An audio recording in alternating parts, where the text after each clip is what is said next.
Here's a comment on one of my most recent videos. I talked about how HR professionals do not use the word toxic.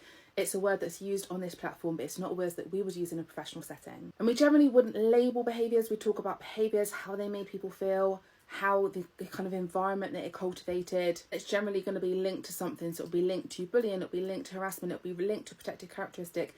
It's not going to be a general term that we would just use. And who actually makes the decision if someone needs to leave the business? It is often not HR. HR are generally there as the advisors.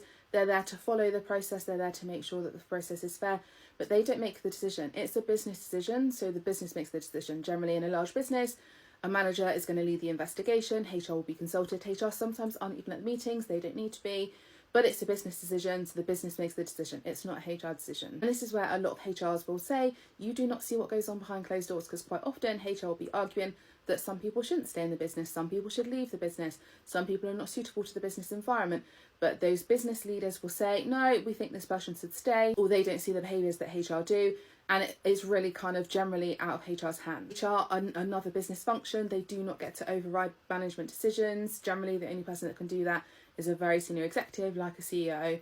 So it's generally a business decision. It's led by the business. It's the business that makes the decision. It's not HR. Small business, they can be founder-led, so therefore the founder wants to make the decision, and founders can sometimes be worse than managers.